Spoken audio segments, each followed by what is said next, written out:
to 155 podcast punk songs.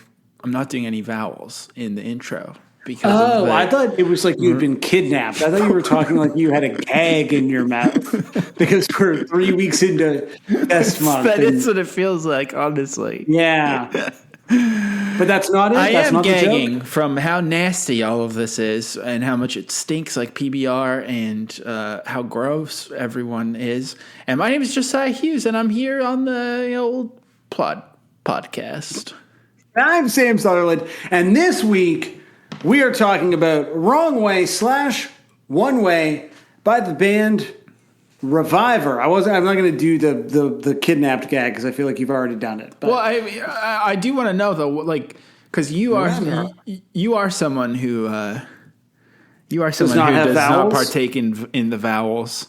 You refuse. You're so cheap. You refuse to buy a vowel. That's right. I'm like an honest Ed sign. That's like honest Ed is on Blue. Alex Trebek to die from that, I think. Although I think that's the wrong show. But who cares? My point is... Your joke caused Alex Trebek to die. What's the deal with no vowels? What do you gain from that? And I feel like you probably picked this around the time that RVIVR came out, and it probably were... But there were a handful of bands that all had no vowels at the time, right? Like there was... MXPX. RVIVR, which does have one vowel. Yeah. There's MXPX. I hate that there's one vowel in it, actually, because, like... What are you doing? I think it's nice. Fucking trends, you know? It does look really nice, and it's the thing. It's a palindrome. I was thinking about how it's a palindrome, but then it would be a palindrome if it was spelled RVIVR with the E's as well. So that's not helping anything. Right. Yeah, I was like, it's a tribute to the work of Todd Solondz. It kind of looks like the cult, that cult name. NXIVM. Yeah, it does kind of look like NXIVM. It has like a cultish look to it, which I guess is kind of what I associate this band with, is kind of having cult vibes a little bit with people. Yeah, I feel like this could be like a real RVIVR in addition to being a great I feel like I might have been band. audited while I was watching them play. But it could also be like the name of a movie by Britt Marling and the brother of the guy from Vampire Weekend. Yeah, what was with that? Why did everyone pretend to like that? And that shit was only no, vowels. Their movies were good, and the OA was good. That shit was only vowels. Great. What if you combined the OA with RVIVR? You'd come up with a band called the RVIVR. The shit that people pretended to like about that one fucking guy who sucks, his movies, the pig movie, and the boring. Both of those people, all that shit sucks. No. Here's the thing: bad. The shit that the Vampire Weekend guy and Britt Marling were making movies that were what the fucking piece of shit pig fucker guy pretended that he was doing. Right, fucking loser. In answer to your question, Josiah, I actually would love to know who the first band, like the no vowel kind of band, because obviously Mr. Kraft was like a big one, but Virgins, Mr. Kraft. Okay, yeah. Virgins were sick, and they were literally virgins, like the full word, and then they were virgins, and then Japandroids for a long time, kind of stylistically, was just like Japandroids. MGMT. Subtract. That's at least MGMT is like a short form. I feel like Mercer Kraft is really more the spirit of what we're discussing. I guess we're just talking about. I mean, obviously we don't endorse this band, but Poor Bottom is one. And then there's RVIVR, which you're right. They do have the I in the middle. Maybe that also is what's making me think that it's like a cult, because it's like the self-centered I in the middle. True. Yeah, and neither you nor I relate to this because we are not self-centered. We're so self-less. I guess we haven't even started the episode yet. I'm sorry, but I've just been thinking about vowels. Are you recording, or are we just warming up here? No, you know that we talk about the OA before every episode. And so we have our weekly OA debate. It's crazy. Wasn't there some kind of dance in that show? Like a dance thing? They stop a school shooting through the power of modern dance. Oh my God. And I bet you fucking love the Squid Game too. I haven't watched Squid Game. Sam loves to Netflix and chill. And he just does it by watching Netflix. He doesn't do the other stuff from it. I just like to relax. I don't really understand what everyone else is up to. I think it's gross. I like the AV Club and chill, which is where I read recaps aloud while fucking. So it's kind of the opposite. You're just like, I'm not really sure if Kendall is, acting in the true spirit of the character or if it's designed to appeal to the audience. But what I was thinking was Reviver is a band that makes me think of another all caps thing that has an I in the middle, DIY. And I was thinking they seem like the kind of band who shuns traditional methods of fame seeking. But I also think when you do these kind of weird spelling things, you are chasing that SEO clout. And I wonder if someone in Reviver was like obsessed with SEO and wanting to pop off on Google. Someone in Reviver was just like quiet, like when everyone was asleep in the morning, like Googling keywords, logging onto their marketing job. Just freelancing as an SEO ninja or whatever people used just to call check out the themselves back meta in the day. description on Reviver's website and you'll see what I'm talking about. It's like if you just sort of but it's all like the old school stuff where it's just words that are sort of designed to not be, they're like the same color as the background, but it's like punk music, free punk music, MP3s. I also just accidentally, while you were talking, opened a tab that had Chris Gethard introducing Reviver, so that did just happen in the background while you were talking. A lot going on. So what's going on? Let's start this damn thing. So I'm going to hit record now. Unless you have anything else you want to say about the OA. Okay, so let's pause for a second and then you start the episode. Okay. Reviver. So okay, I want to know. This feels like the closest fest band outside of doing something like Adam and His Package that is, at least in my mind, extremely Josiah music, and something that I feel like we've talked about over the last couple of years. Because I'm so zany. That's why. Well, because you're wacky and you love it is music for people who love Mad Magazine. It's true. Whereas Reviver is for people who do not love Mad. What would be the funny magazine that? Now let's think here. What would be the Mad at Magazine. Oh my God! Holy shit! That was. I'm really elated right now. That was. All right, maybe I'll watch the OA. I've never seen it, actually. I've finally convinced you to take me seriously after all these years. Here's the thing about Reviver. I actually kind of missed most of it. I wasn't really paying attention. I've been avoiding anything with .org in it. Ever since any of this happened, I don't check out any orgs anymore. I'm so afraid of orgcore that I've missed out on all kinds of orgs of every kind, government agencies and charities and whatever. You send an org my way, I'm not clicking on it. So I don't know anything about. Well, they do say after the pandemic, a lot of people developed agoraphobia. It's pretty good. You're flying too high. This is like when someone's mom makes a really funny joke and then talks about it all day and then tries again. I mean, I don't know if my mom does that a lot. I've seen and I've witnessed other moms do it. I feel like it's a mom thing. I'm sorry. My mom is good at just being funny. Without calling it out. Without calling attention to herself. So, okay, but okay, Reviver. This band. Reviver. The sort of end of the aughts into the. So I missed the whole thing, and then when I just like listened to it, kind of knowing that there was all this baggage with everyone feeling like it's so serious and heavy, and like it feels like you're going to get in trouble just for acknowledging that this band exists, like that someone's going to get mad at you for saying it. That's really funny to me, and it makes me want to listen to it. And it's really good. Like, I really love the tunes. Great tunes, great singing, love the guitar riffs.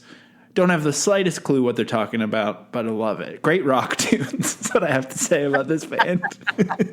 Great rock tunes is a great, I think, assessment of Reviver. So you heard, because I obviously, came to this band, as one does, as the result of the dissolution of another band. So had you ever heard Ladderman? Because I think I think I had, and I think I did like them. And I was thinking about that earlier. That the band Ladderman was taken down by a band called Snakes Man, because ladders and snakes are infamous enemies. No, man. No, and that's something not. I have been thinking about all day, that I was going to say that out loud. Not knowing that it would be funny, just kind of like a inability to avoid, like a premonition that you can. It's like Final Destination of a pun. This is going to happen. Yeah. You were screaming. You had to be taken off the plane. You're like, Snakes Man! Yeah. I think I heard that band. And then I think it's just like these websites and these people who it is really not the band I hate, it's the fans, like with a lot of this stuff, because I feel like then one time I might have had a conversation with someone in Calgary about Ladderman, and then I remember going home from that bar and being like, well, not listening to that again. Probably, you know. Is that like one of the 2 times that you and I kind of met? When I was exactly. Yeah. Oh, you're into punk, Josiah? Have you heard of this band, Ladderman? Because that's the exact way that I talk. You know what's been in front of my face this entire time since our intro from, of course, before we hit record, is a journal of musical things by Alan Cross posting about No Consonants Allowed, a brief history of band names without vowels. Thanks, Al. He talks about disemvoweling, a passage from James Joyce's 1939 novel Finnegan's Wake. My favorite. He also said he considers Lynyrd Skynyrd a band that doesn't have vowels, because if you think of Y as being a vowel or not, it's kind of what if they put a Y in the middle of Reviver? Oh, in an homage to their heroes in Lynyrd Skynyrd. So, anyways, Ladderman was similar, right? Like it's just like super poppy and tons of hooks and sick guitar parts and. Yeah, like Ladderman fucking rules. I don't know if now there's a band name that you don't need any of the vowels. If you think about, maybe people would think it was Letterman. It's true. People would be like, is Paul going to be there? A guy who accidentally gets deeply involved in the DIY scene because he thinks everyone loves Letterman.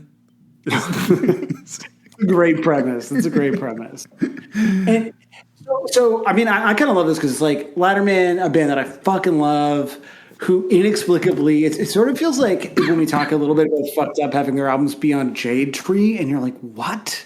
Because there was this weird, I don't know if these were all happening in the same sort of set of years, but I kind of feel like they were, where nothing was, like DIY punk had sort of blown up enough that all of these kind of independent punk labels were riding sort of high on the hog and were maybe like trying to like branch out and shit. So like in retrospect, you're like, all those Ladderman records probably just should have been on No Idea. I mean, eventually everyone just starts putting out records on like Don Giovanni, and there's like pretty much like, you know, if a band sounds a certain way, which label they're going to be on. But in the same way that Fucked Up was on Jade Tree, the idea that all these Ladderman records came out on Deep Elm with all the Emo Diaries records is somehow extremely fucking funny to me. But I feel like you would love Ladderman. It's just like hyper anthemic, kind of like superficially sloganeering in a way that is perfect for you as like a teenager or a person in your 20s, about how like punk rocks and friendship rocks. And it is like, again, as we're sort of sketching out Fest Month, it very much is a like, I am arm in arm, but believing in something a little more. Whereas like, I think Hot Water Music and Lawrence Arms are like, I'm arm in arm, you know, perhaps in my, you know, my woeful depression or whatever. Right. Ladderman arm in arm with enabling one another's alcoholism, maybe. Yeah, exactly. Like Ladderman always said, like the songs weren't about alcohol as much at all, but they were very much like, we're going to change the fucking world together as punks. That sounds so bad. It rocks, but certainly the way that I said it was not great. And what I think is so interesting is like they really like they were a full on kind of like, you know, we're gonna fucking make it all work, you know, everybody kind of band. But they very much sort of like, I mean, they were from Long Island, which I think is like in America kind of code for like if you say that someone's from like, I don't know, the fucking Bridle Path or whatever, which is like the Bloor Street version of just being really rich.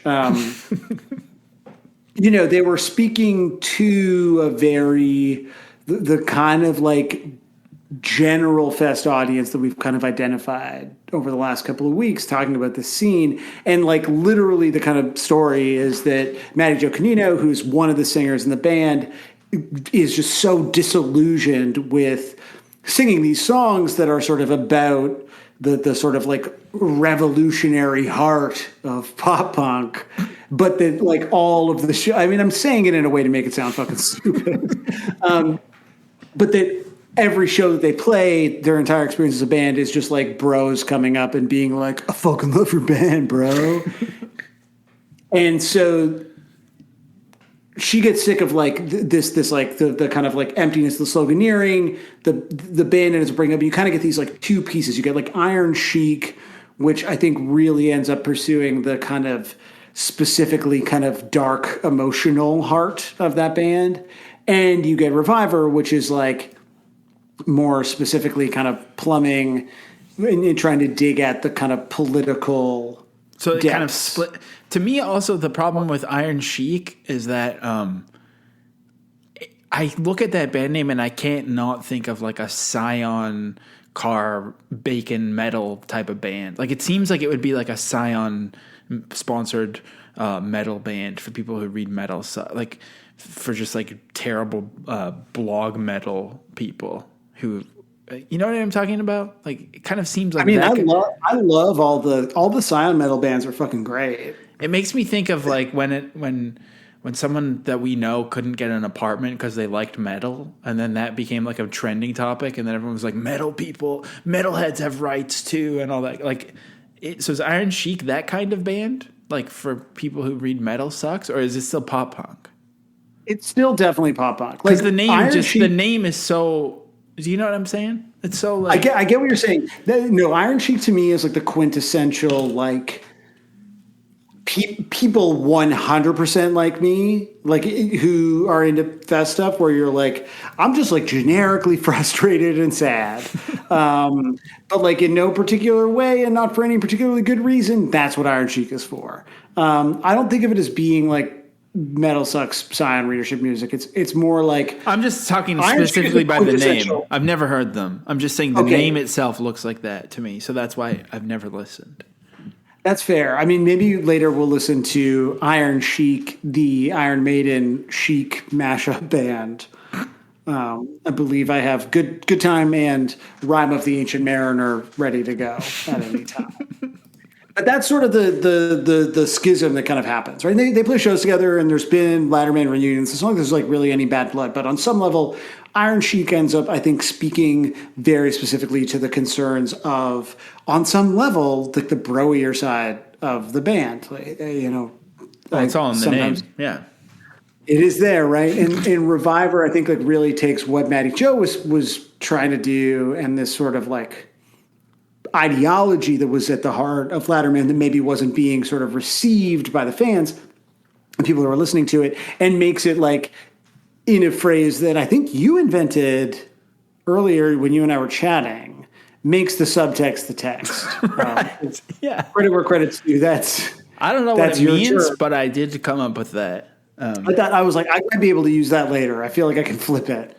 And becomes like, it's not subtle. Like there's nothing subtle. It's like everything is, we're going to play a show, and if anyone stage dives, we're going to yell at them. And I feel like if Iron Chic is brothers who are arms in arms, Reviver is more like an unending, painfully intimate eye contact that is never broken. And that's kind of what it feels like to me. Just totally. Like I don't know. There's a certain like subset of shows that I went to every once in a while, like living in Calgary and wanting to go outside of my house. Two things that will never happen again for me. But I would go to certain kinds of shows, and I remember like this community bike store. I don't even know how that works. Like if I want to get my bike fixed, I just want to go give somebody too much money so that they do it, so I don't have to like make a new friend and get oil on my fingers. But this was the opposite of that, where you like, I don't know, they teach you how to, you like just go there, and then all of a sudden you're part of this co-op and you have to learn how to do all this shit. Like, I mean, that's great for them. Good for them, but not my vibe. But anyways, they used to put on shows, and I would go to those shows sometimes, and I just remember this like I just felt like I was going to get in trouble all the time just for being like, I don't know how to explain it. It was just like such a serious, almost like somber feeling, which is what I find hilarious. And like what I'm so fascinated with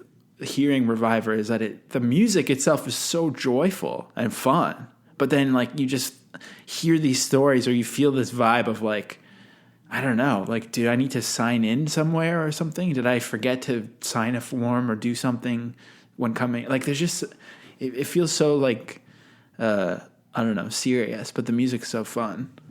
It's funny how much that dichotomy emerges when you even like go back and, getting ready for this episode. Like we both probably like watched the video before, we recorded. And you're like, these people are having the best time. And anytime I've seen Reviver live quite a bit. And anytime you're watching them, it's like Erica, the other singer, is like such a like jubilant, joyful presence. And yet there's this like unavoidable, exactly what you've described, sort of,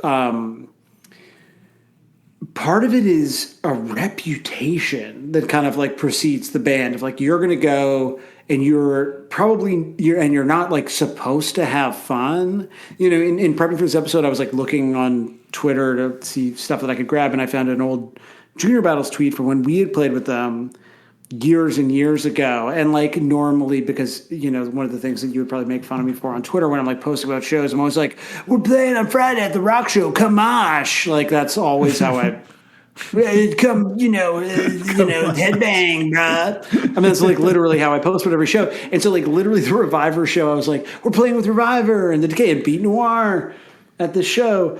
Come stand respectfully, because I'm like sort of taking the piss because they were like known to be, and like I don't like moshing. I fucking hate moshing. I hate stage diving. Like I'm not good at it, and I have glasses. So you hate, obviously you're not good at it, but you because you're not good at it, you want to deprive others the joy of stage I would diving? never deprive anyone of it. All I'm saying is anytime a band is like stage diving sucks, I'm like, that's fair. Like, I don't go to the front of shows anymore because I'm old, but when I did, it was always like a constant fear. What do you do with your glasses? Right. That's real. That's my. How do you feel plight. about graffiti? Oh, it just dirties our streets. No, like again, I'm not against it, but all I'm saying is like I'm sympathetic to those who would like to see it abolished. Maybe in that sense, Reviver are old souls, because I do, now that I have such a prominent widow's peak and I am an aged man, I do find myself increasingly irritated by older and older 20s people. It used to just be teens, but now people in their 20s, I'm like, shut the fuck, you're so fucking annoying. So maybe like if I went to a show now, people having fun would be annoying. Like maybe the problem is just that Reviver is not telling people not to do that stuff because they're annoying. They're telling people not to do it because of some sort of like belief system or something. Right. Just while you're talking about sort of being annoyed by older and older people, I recently realized that I've fully crossed over into like the second half of my 30s because people who are 30 annoy me. I'm like, oh no, like that's concerning to me. It's so sprightly. I know. Like, you're like, oh my God, I turned 30. I'm like, shut the fuck up. Shut up.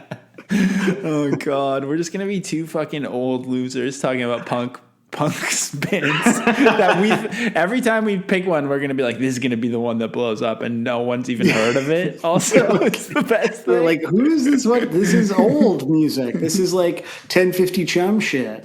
The thing I love about Runaround Sue is that it's a critique of women's autonomy. No, but I think like this, so there's this whole sort of thing around this band where it's not just the music is this like incredibly joyful. So, but the whole band's vibe, like when you look at them, they're like, these people are having a fucking great time.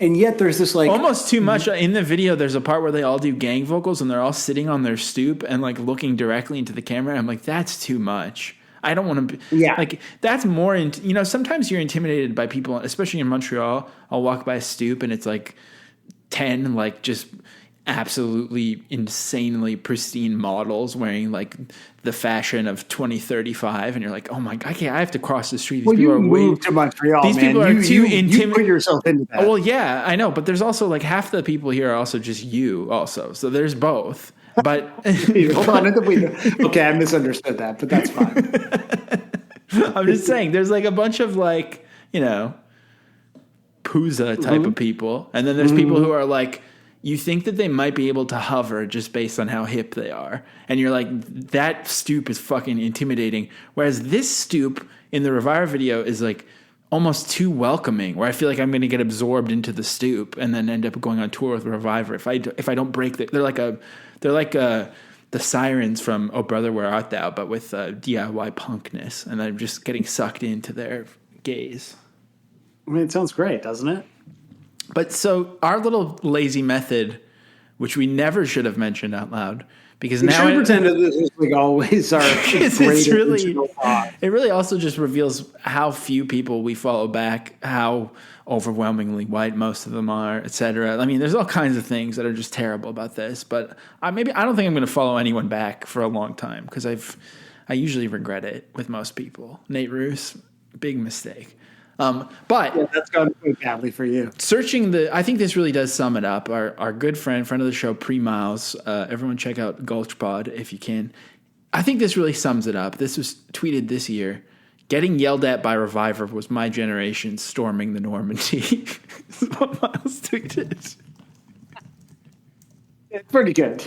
It felt like it was just, like a thing. And I don't know how much it was, but I mean, in prepping for this episode, I was like, a lot of the kind of like RVIVR backlash also feels so of a time that you can't find it, because it was 2010 and a lot of people obviously had Twitter, 11 years ago, but not everyone. Like, I feel like a lot of this stuff kind of happened on Tumblr. Yeah. And so it's just like really hard to kind of look back on and remember. But, more than anything, in sort of going back and trying to comb through like there's an old punk news, because obviously this band was huge on punknews.org.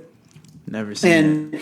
If you wouldn't be familiar. And if you like look at like every review of every RVIVR record just descends into like constant chaos and disagreement, in which like Matty Joe is like all often involved, and people were so affronted by the way that this band would behave sometimes, or the way that they would like hear that the band had behaved. And even I look back on something like, again, like a single Junior Battles tweet being like, come stand respectfully. Like, we're sort of like making fun of the fact that they, we're always telling people kind of like not to mosh or whatever. Like anyone, like how much really intense moshing is happening at like a non-fest band show. It mostly has people kind of standing around and sticking their hands in the air when they know the gang vocal part. Has anyone ever like done crowd killing or anything at fest? I feel like it's probably like very youth pastor-y moshing.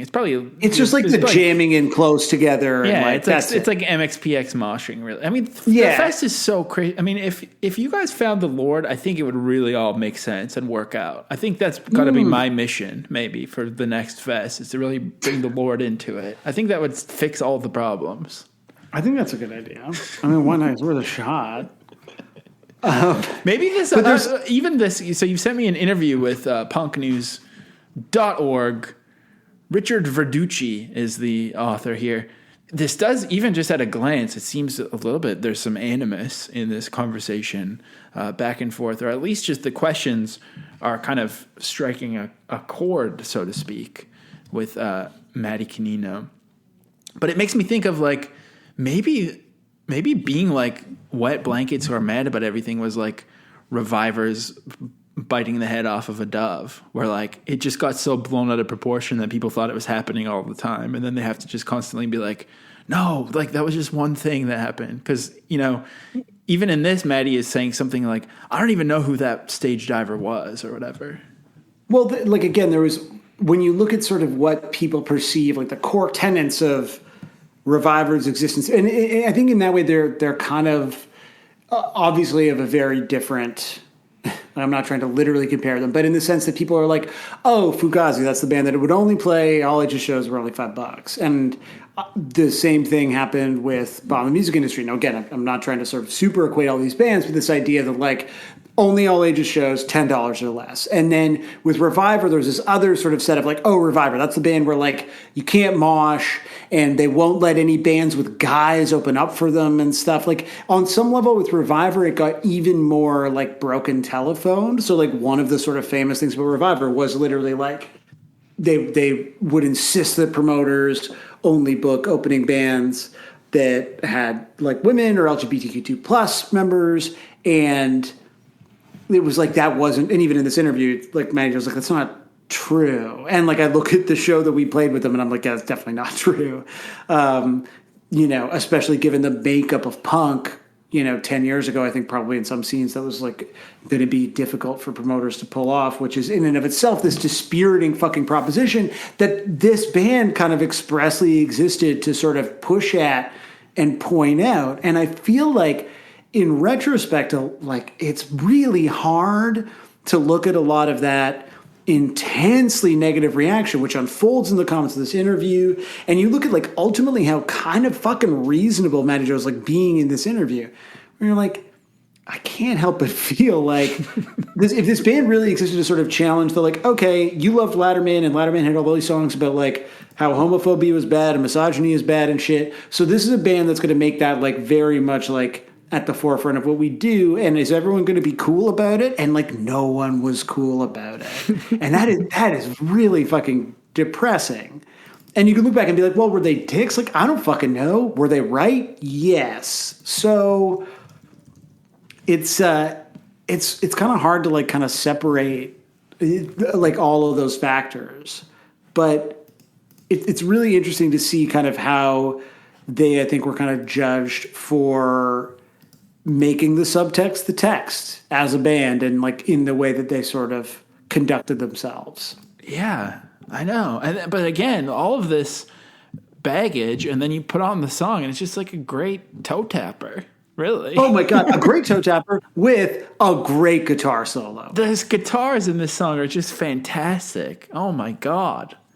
I know. And some people said you had to be a misogynist to be a rocker. Well, Reviver's here to tell you absolutely not true. I'm just while you're talking, I'm just seeing what people on R Punk are saying about Reviver, but they seem to be pretty chill. I think like maybe Reviver did ultimately win the punks over, because I'm not seeing, at least on R Punk, which is usually the worst place I've ever existed on my like looked at on the internet. It seems pretty chill with Reviver commentary. So no, it all feels like these things were like life or death kind of at the time. And then you look back and everyone's like, oh, Reviver, that band's sick. And you're like, that's it? That's all we have to say about this? And you're like, yeah, I guess so. But I do think they fall into this like interesting, like we talked about this with Propaganda, right? Like Propaganda used to be this like monologue song type band. And I feel like Reviver sort of had a similar reputation of being like, they're going to talk to you about how moshing is bad for 10 minutes and then they'll play a song where you'll like maybe start to dance too much, then they'll yell at you. And so I thought it would be a good idea for you and I to just take a look, because I feel like Reviver is very much a band that has sort of been made famous by banter, right? By their stage banter. And that, you know, we've talked a lot in the past about banter, like a little bit, you know, when we talked about Blink and some of the things on the Mark Tom and Travis show, is you and I've never really, I think, discussed etiquette. We've never really dug into the proper do's and don'ts of on-stage banter. And so I thought, I'm loving in addition this. to the important political conversation that Reviver is going to force us to have, I think first we really need to talk about how to talk on stage. What is this website? I mean, who's this authority supposed to be? So this authority is, of course, flypaper.soundfly.com. And so I don't know if Flypaper is like sort of like The Cut or Vulture or something. Like why do they both have fly in the name? This logo looks like some sort of like sanitary towelette for your private parts kind of branding. that says fly paper. It definitely looks like it's to keep you Can you fresh. imagine trying to sell something that you'd rub on your nethers called fly paper, like implying that there are bugs down there? If I was trying to sell it, I would use this logo to do so. Is all That's I'm true. trying to say. The logo is lovely. I'm ready to clean my butt properly. So Soundfly, it looks like, is like some sort of masterclass type scam where you can have Jason Astores, 4-time Soundfly student, I guess, teach you that. That's not what it is. You learn how to. Oh, they're partnered with Lander. Well. So this is like a sort of, I guess, e-learning platform, and then Flypaper is the home for the curious musician. So I feel like Flypaper is maybe the blog. Not to like show my age as someone who, I don't even want to admit it out loud right now, but I feel I have to, and I'm doing it on the worst possible episode. I have laughed at Vice magazine before in my life, and I'm sorry to say that. But I feel like this, for an article to be called "The Do's and Don'ts of Onstage Banter," for it to be presented on this website with like horrifyingly cringy GIFs, I feel like it's not going to be mean enough for me to agree with it. But I'm open. I mean, I'm open to anything at this point in my life. So, well, let's see. Would you agree with the first do? Mention your band's name. So many bands have either forgotten to mention who they are entirely, or the mention came and went so quickly under someone's breath one time during the set that no one remembered it afterwards. Do you feel like you're good at mentioning your band's name when you perform? Do you think Reviver is good at mentioning their name? Always is mentioned in here, and actually on the one of the R Punk threads where someone was like, "Is there a shortage of vowels lately?" And then they were talking about whether or not you should. Someone else started talking about churches and always spelling their name. So always seems to be coming up in the Reviver discourse. Is all I'm saying. Maybe the plethora of V's happening in the middle of the word is helping. I disagree with this. I think that's stupid to like that to me makes me think you're playing at an open mic. And I think if I was a musician and I was playing at an open mic, the last thing I would ever want is to have fans who are the kind of people who go to an open mic to watch music. So no, I think you should know what the bands are, or you should have to ask your friend who it is, or you should have to use context clues. Like, I don't think. What about you? I mean, you probably say like, do you just plug your URLs on stage, or? Oh, I'm always dropping the .org for everyone. I like that they've pointed out in this blog that if your band has strange spelling, you should clarify it. But, and that's where they mention always, this topic naturally allows you to then encourage people to connect with you via your social media accounts. So try to have fun with how you ask people to find you. And having scanned this earlier, they mentioned that constantly. They're like, this is a good way to get people to walk away remembering who you are. What's that thing like the ABC? Is it the ABCs, but it's always be selling? Always be closing. Oh, closing. I was like, always be selling. Is that it? But that's not a C. Or is it C? Yeah, Glenn Ross, man. Oh, boy. Okay, if playing a show out of your hometown, mention where you are based. I mean, this seems like it's for people who maybe don't like. This would also apply to like a first date, or just kind of like if you just are incapable of verbal cues. Just kind of yeah. This is a real basics of how to talk. This is good. Mention the titles of your most popular songs. Like just at the start, we're not going to play these ones yet, but just so you know, our most popular the ones with the asterisk beside on Apple Music are blank. Yeah, that's true. I mean, man, I'm so glad that Apple does that, because I just never have to listen to any other songs. That's good. If you're playing a new song that's still untitled, or perhaps still in the works, many times road written tunes won't have titles right away. Mention that. Hey, so this next song is currently untitled. We're thinking about, I mean, just like amazing. I love it. Please continue not to mosh. Also, sorry again. This adds to the unique value of the night, and people often feel flattered that you'd perform an unfinished piece for them. Have you ever felt flattered, Josiah, when a band is like, this one doesn't have lyrics yet, but we just think it rips as an instrumental, and you're like, cool, I'm going to go outside and start smoking again. I just feel like all of these things kind of presuppose that there's just this roving gang of NPCs that want to hear untitled songs at an open mic from a band they've never heard of. And that I would rather believe that those people don't exist, because to live in a world where those people do exist is terrifying to me. They might be our neighbors or our coworkers. They might be on the bus, but someone who just wants to go stumble into an open mic and check out a new band, like that's terrifying to me. That gives me a chill. Yeah. Well, how about this? This might also send another chill up your spine. How do you feel about mentioning who plays what in the band? You know, when I was most performing for an audience, doing stage banter that was like the peak of my alcoholism, where I was like really wanting probably to be a podcaster or a comedian, but too afraid to do it. So I was just like getting really drunk and holding a guitar so I could start a song when something didn't go well. So, I mean, for me, I have a very... I can't believe that podcasting cured your alcoholism. I have a very interesting relationship with thinking back about stage banter, because I think I was really funny and really mean a lot of the time. And I think I was constantly making jokes and making people very uncomfortable or laugh.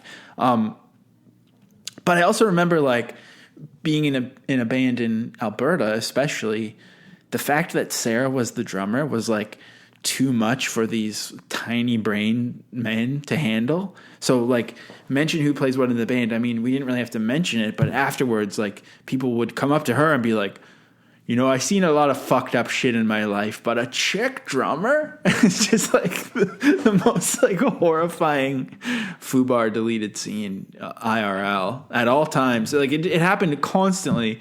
Yeah. So I feel like we didn't really need to mention it because it was just sticking out like a sore. Can you believe that is even? Well, you should have done it, because according to a flypaper, that shows humility if you, as the lead singer, were to give credit to the other people in the band, and it leaves your audience with even more ways to think about you once the show is over. Well, I guess they were thinking about it a lot because they had never seen such a thing. So it's kind of amazing. And then we, of course, have thank the venue, let people know what you've got coming up in the future. Venue, bartenders, sound engineer, lighting, etc.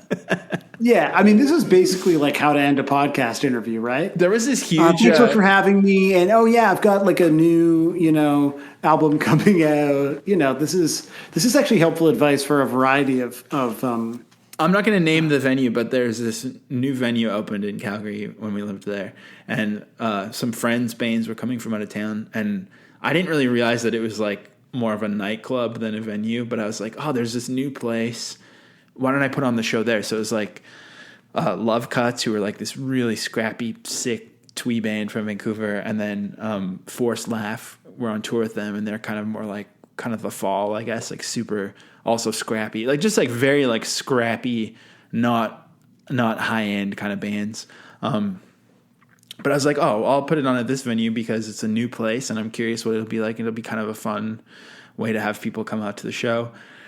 And they ended up getting stuck in Revelstoke and had to play a house show anyway. So it was just us and like some local bands playing, because we were like, well, we have the venue. But the sound guy was like, okay, so I need to know your rider and you need to come in at 2:30 p.m. to sound check. And I'm like, we all have jobs. And I'm like, no, what are you talking about? And he started like freaking the fuck out at me. I'm like, maybe I still have it. He was freaking out at me, and he sent me an example of what he wanted. And it was like a 25-page PDF of Simple Plans rider that he sent to me. Yes. Or you're like, we just want all that. And all I'm trying to say is that I fucking hate sound guys, and like anyone who works in the bar, fuck them all. They gotta earn my respect. They don't get it automatically. They all also just love to mic the part of the kick pedal that connects with the mechanics, so that the kick, like a sound guy's dream is for the kick to just sound like it's so fucked. Yeah, that's the best part of the kick drum tone. I still have it, so maybe I'll post this in the Discord. I have Simple Plans 2011 you should, tour rider. Sure. There you go. So that's a little bit of a treat for people in the Discord. We can comb through it for any incriminating material that maybe we should have picked up on earlier. Well, yeah, it's like you're just going to be some implication. You're like, oh yeah, no wonder these guys got canceled. No, a few things that might cancel you as a touring band is the don'ts here on the flypaper. Hold up. You haven't said anything about the dues. I'd like to know. I mean, are you feeling these dues? I bet you anything, you definitely say we're junior battles from the 6th. I 100% Maybe you said the 6th. I will end every junior battle so with like we're junior battles from the big smoke. Yeah. We're from Toronto the Good, and then I smirk and I take a sip of my beer to let people know that I'm being ironic. I 100%. Yeah, I end every junior battle show. I definitely say we're junior battles from Toronto. Check us out. Pure volume. Bit.ly/JBats. What's the website? The like really scammy website you have to use to apply for festivals and stuff? Oh yeah, Reverb Nation or something. Yeah, check us out on Reverb Nation. How have we not turned this into a scam yet? I mean, we're close. We get like a couple dollars when people buy back their own covers, but we are tantalizingly close to Reverb Nation territory. Interesting story for our startup. We used to be a punk podcast. Yeah. I mean, it worked for Pomplamoose, so. Yeah, that's true. Fuck. Man, I'm getting fucking steamed again looking at this email from 2012 about this. Also, all this shit that he sent with the rider, it's like he CC'd all these people. It's like, for your information, the attached is an example of the type of technical information myself and the venue look for regarding a show. I would like to know who the promoter of the show is, as I'm sure I can get a few answers from that end. The soul, just fucking going off. Yes. About the rider. I'm just trying to book Love Cuts and Forced Laugh to play. I mean, come on. Right. Oh my God. People are going to love this. Understand that I am only concerned with making Tuesday's events as smooth and successful as we possibly can for everyone involved. But I need Al the tools to be able to do just that. What is our schedule for these bands? Will 4 bands expect to sell merch? How about a stage plot for any of the bands? These are the bits of information that would help my world be at ease. You know, this venue also had like a little food window and a very popular hot dog restaurant had a food takeout window in this venue. And we also played a show there one time with Mean Jeans. And one of the guys who worked at that hot dog restaurant was on his break and did a stage dive during Mean Jeans, and one of the bouncers threw him down 6 stairs. It was fucking crazy, and then he had to come back in to clean up the kitchen. Man. Sorry, I'm loving that. I think at some point this guy quotes you back at you, which I can't picture. It's my job to make these things happen, and I need to know more information than has been supplied to guarantee a successful event. From our conversation, and the you here is Josiah. From our conversation, you had told me that every other venue that you and your act have played, that, quote, everything was just there and ready to go. Please understand this venue does not have any production gear on hand. So just you being I don't know, we show up and it's fine. Yeah. Oh, actually, my reply is here too. It's very good. Great. I understand. There is no stage plot in quotes for these bands. It is not a simple planned level of show. From the information I sent, that's all I could really offer from a technical gear standpoint. And then I just mentioned all the amps and stuff. And there's no promoter, and maybe we can start at these times. And I just made up a time. I said, yes, we will all want to sell merch. Again, in my decade of touring in punk bands, I've showed up at the venue, secured a table somewhere in the bar, and set up on my own. 4 bands with limited merch will mean we maybe need 2 tables to set up. We can cram it all together. It's just so. I remember my face was beet red at my desk at work. Although I think you fucked up here. Other than that, the only rider quote thing that we expect is some sort of drink tickets or bar tab for the members of the band. I feel like your opening here was to just send back the simple plan. It's true. I think towels. I honestly think if I was thinking if I ask for anything, then they're gonna give me an invoice for it, for how much it costs to get that stuff. That's kind of what I was expecting. Right. I mean, they would have for sure. Oh yeah, the DJ. Also, I thought it'd be funny to put two of my friends at the time, Carl and Ted. They had like a very short-lived thing where they were DJing with a cassette, like a home cassette player, and it was called Tape Fear. And I was like, sick, we'll get Tape Fear to DJ in between bands. But then that was a whole other thing. Like, okay, well, what does the DJ require? Like, it's just like, I don't know. It's an iPod. Yeah, it's pretty great. Pretty great time. So let's read these don'ts. How about? Yeah. Okay. So what do we got? So in terms of don'ts, don't mumble or leave moments of dead air between songs. So this is something that I think Reviver does very well. There's not a lot of dead air. There's a lot of instructions on not moshing, which is my important. favorite. What I think every good band needs, what I think every good life needs really is my friend Bruce in it.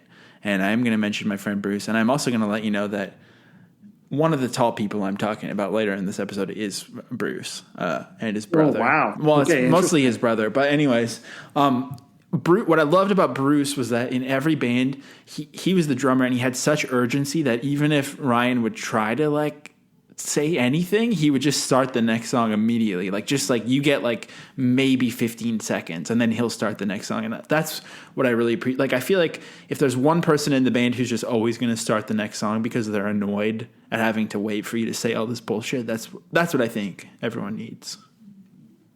Well, that's good. I mean, but what if someone were to break a guitar string? You need to be prepared with a few extra minutes to fill and plan to have backup material, a funny story, a short solo song, an audience question, etc. It links to another article called Master the Art of Stage Banter with Confidence, Timing, and Nailing the Details. Damn, we got a lot of reading to do on Flypaper, Wipes Company. Do you think Reviver studied this? Do you think like that's where they're sort of? Do you see this animated GIF on here? It's so upsetting. There's a guy playing mandolin. That actually has to do with the next one, which is good. This is again a don't. Do not be unprepared with material to talk about. And so it basically is like treating this like your appearance on the Lutterman show, where it suggests that you have a stash of anecdotes on hand. So the example that it uses, which includes this very upsetting ukulele pizza gif, is visiting Chicago and your band is from New York. There's bound to be some friendly pizza competition chatter in there somewhere. Pretty funny. This is classic pop punk, right? Guys, talk about the pizza you tried for lunch and ask for recommendations on where to go for the best slice after the show. I mean, that's not really. You could say, where should I go for the best slice?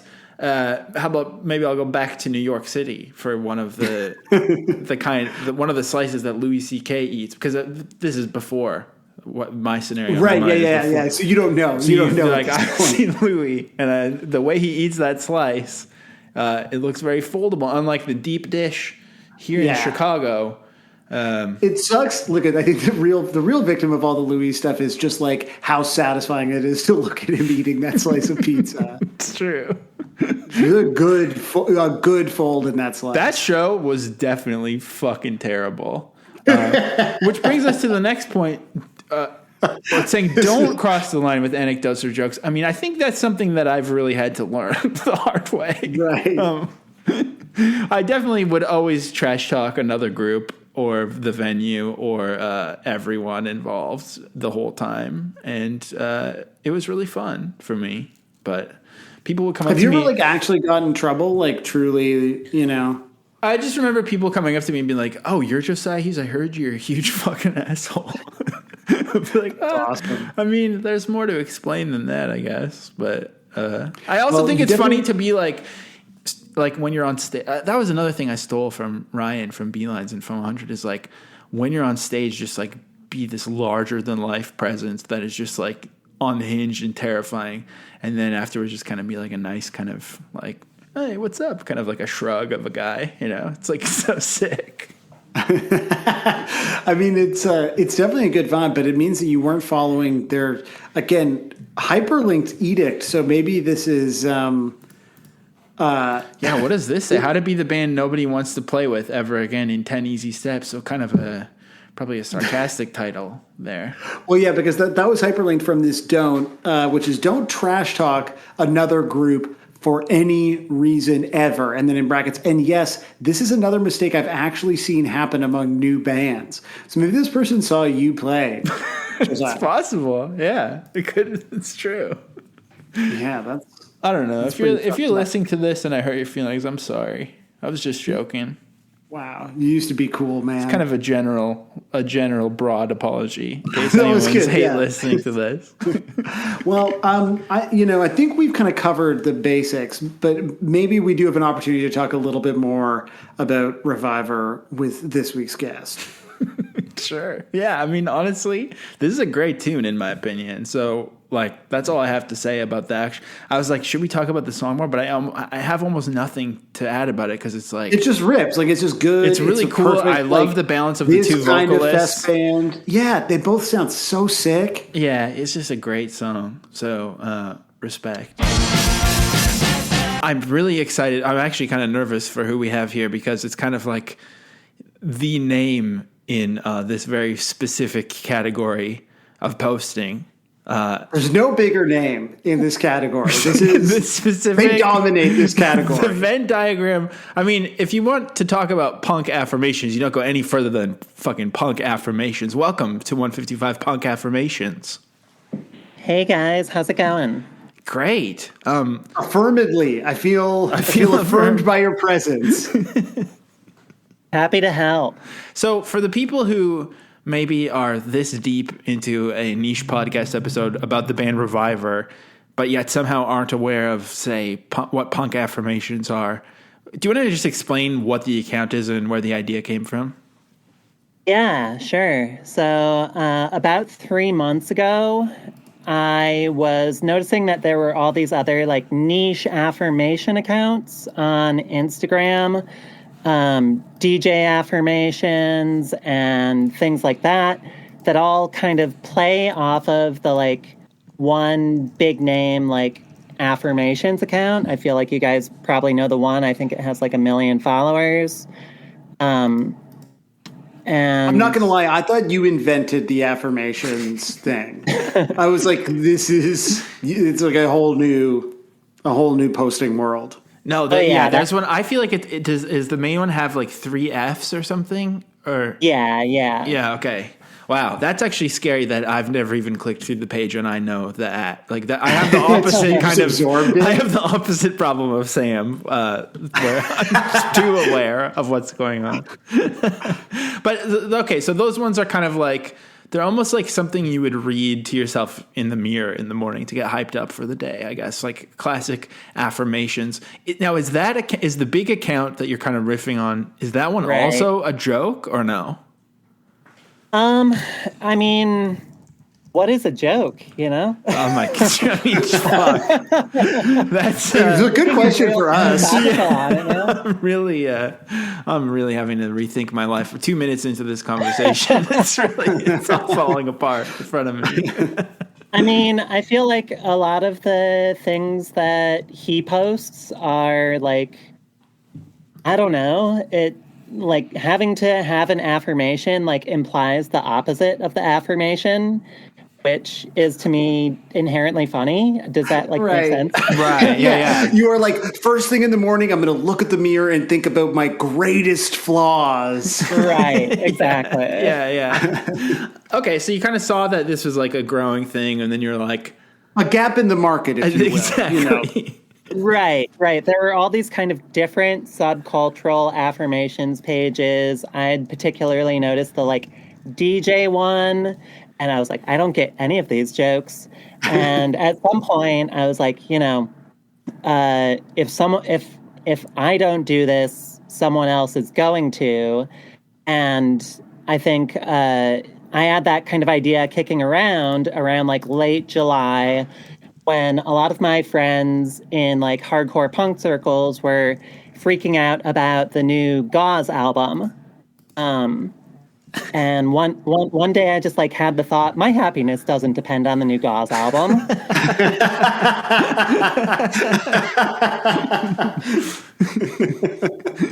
And that became the first affirmation. That was the very first one. Oh my God. And so do all of the affirmations come from, thoughts that you are having to repeat to yourself? I mean, I would say it's about 50-50. Like, some of them are definitely personal, and then others are from other people's perspectives. I mean, you don't have to answer, but I just saw my IBS will not stop me from stage diving. I mean, so that was like a real topical one, because that was right when the turnstile, right? The turnstile pit shitting happened. Like the thing, that's what I find so. First of all, it's hilarious, and I think, do you post a full 10 slides at once every time? Like, there's so much content, and it's all so funny and so specific.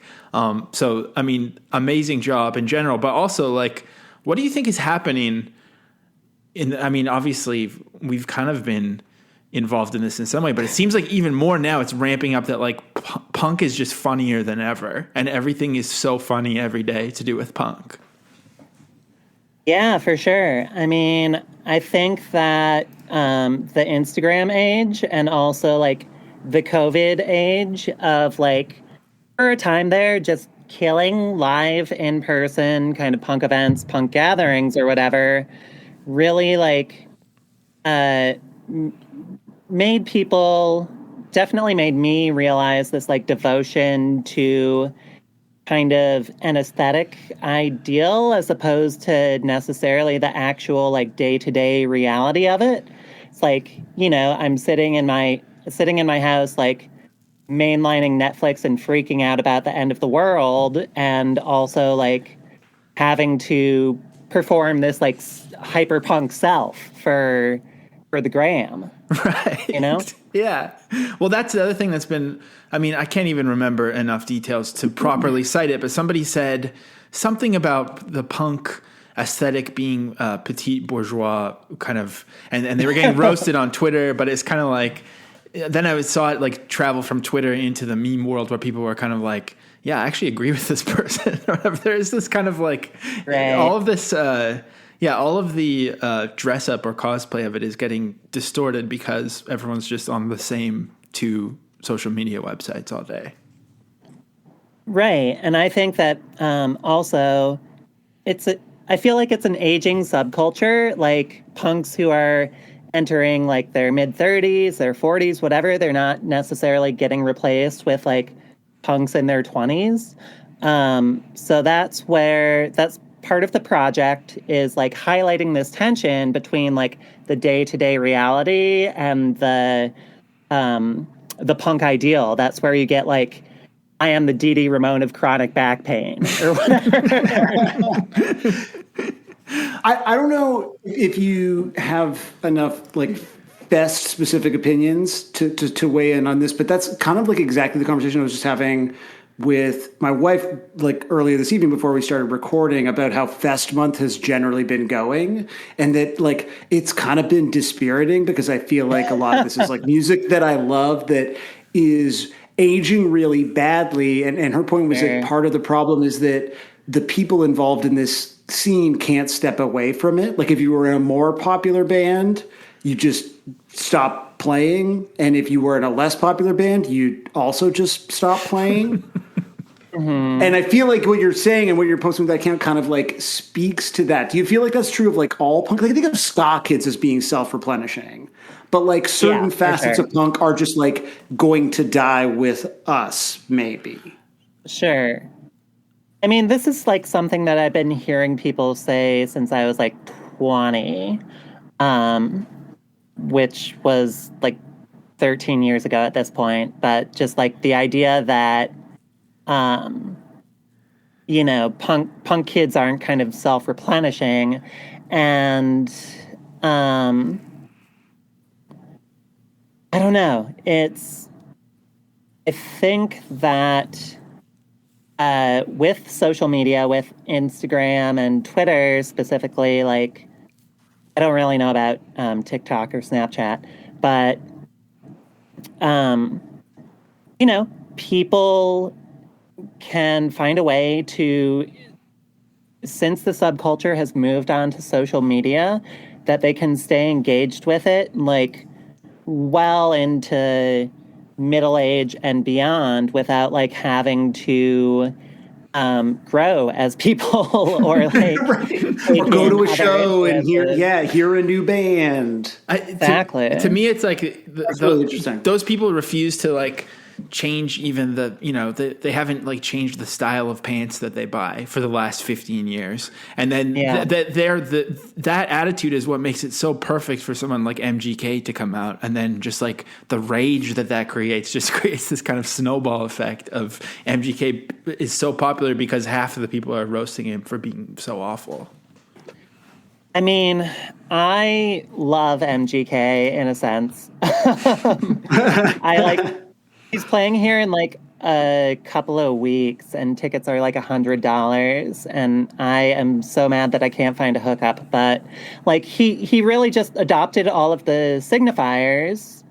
And like, can you really be mad at that when that is all anyone is doing in this day and age? I mean, I guess he's like making money off of it, which is like why people are particularly upset about it. But before we move into this week's song, I wanted to I feel like there's so many questions I have about the account. We could talk about it forever, but I did notice in the last week or so, I was a little confused, but it seemed like you were being accused of gatekeeping with your Punk Affirmations Instagram page.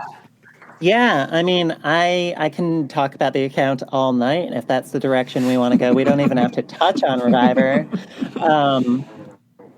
But, I do look for opportunities to, like, have people write in and, like, give their thoughts or whatever, or ask me questions. Those are just, like, the stories that get the most engagement, and I feel like people are really excited about them, and it's easy enough for me to do. So I had done an Ask Me Anything, which, to me, feels like pretty obvious that I would just be like giving my opinions. Right. And a few people felt like, someone wrote in and was like, why do you gatekeep so much? That's not very punk, frowny face emoji. But what were Did you they have an talking answer? about? Were you able to defend yourself? Yeah, why do you gatekeep but so much? what were they even talking about? Like, just kind of, maybe they have a... Yeah, was it a reference to anything? Maybe they are an incel with a Descendants tattoo, or... It might be an incel with a Descendants tattoo. They might feel like the Violent Femmes are folk punk. Someone earlier in the day had asked me, like, what my definition of punk is, and I gave a really, really succinct and insightful answer. And at the end of it, I was like, your office job isn't punk, your klezmer band isn't punk. And so, like, I feel like maybe part of that is, like, what's at play there. Right, because they work in an office that books klezmer gigs. And then exactly. Just double fist. So pointed. Well, did you see Tom DeLonge, what he said about punk a couple days ago? For those who didn't see, and I'm not sure if you saw Punk Affirmations, but Tom DeLonge said, when a dude is exhausted from thoroughly slaying punk shows across the U.S. at Angels and Airways with just like some fucking horrid photo of his Ford trucker hat like tipped over his face, like Black Album era Jay-Z kind of look. And somebody replied, okay, but AVA isn't punk, cutie pie. And Tom DeLonge replied, I've never said this sentence out loud. I'm getting chills about to say this. Tom DeLonge replied, punk isn't a sound, it's a type of soul. And then with a ninja emoji for some reason. I mean, how do you feel about that? Like, first, I want to say, like, it's really nice that they told him he was wrong, but then still complimented him, like getting called cutie pie. Like, I love that. He was called in. It's very RVIVR of them to do that. Yeah. If only I could get all my negative feedback with someone like telling me that I'm cute. But And also, like, being rich. That would be great. Cushions the blow. Yeah. I don't know. I feel like I don't necessarily feel like punk is a spirit. Like, I do think I felt that way at a certain point, like in my early 20s, mid 20s. But then I started to realize, like, there are extremely cool, extremely fucking chill things in this world that just have nothing to do with punk. Like, if you need to filter your understanding of, like, Angela Davis or whatever through this, like, very suburban white upbringing and be like, Angela Davis is punk as fuck, like, that's a disservice to her. That, like, limits her experience, and that, like, you know, like, I think that's part of, like, she's the MGK of her field, really, in my opinion. I feel like part of what, like, people have misinterpreted about the page is, like, things don't need to be punk to be good or to be cool. And things aren't cool or good because they are punk is, like, a core part of my belief system, you know? Right. Yeah. Well, okay, that does bring us to... That seems entirely too mature, to be honest. That does bring me, though, to kind of... Not very punk. What I want to get at, which is, like, the reason that you can exist, the reason that some friends of ours can run the Punker Life Twitter page, or 155 Normie exists on Twitter, or even kind of the reason we exist is, like, there's comedy in that tension, too. It's really funny that everything is, like, there's so many signifiers of punk that are just so ridiculous and insane, and everyone is posing at half the time, and there's all these funny things, but then there also is this, like, very serious ethos at the core. And that's why I just think it's interesting to talk to someone like you about the band RVIVR, because I don't know too much about RVIVR other than, like, I really like some of their songs and I've seen them live and I thought it was good, but it seems like every time I Google RVIVR or, like, I look them up on Twitter, it's just like, it just seems like everyone talks about either they're mad at RVIVR or RVIVR's mad at them. And there's just all this, like, very serious, this drama that is built around the concept of being very serious about everything. Sure. So, just, like, explain maybe. Has RVIVR ever been mad at you, or are you currently mad at RVIVR? I think is the question. Yeah, maybe that is the question. Can I just off the top, Sam, what is your RVIVR opinion? Because I've heard Josiah, I assume you're opposite. Yeah, I have loved, I mean, I loved Ladderman, and so I was so into RVIVR for, like, probably, like, really into them for the same period of time that a lot of people were really into them. And I found, I know there's some things that various people sort of found objectionable about them. To me, it was always, like, the smell was the only thing that was, like, a little too much. Sure.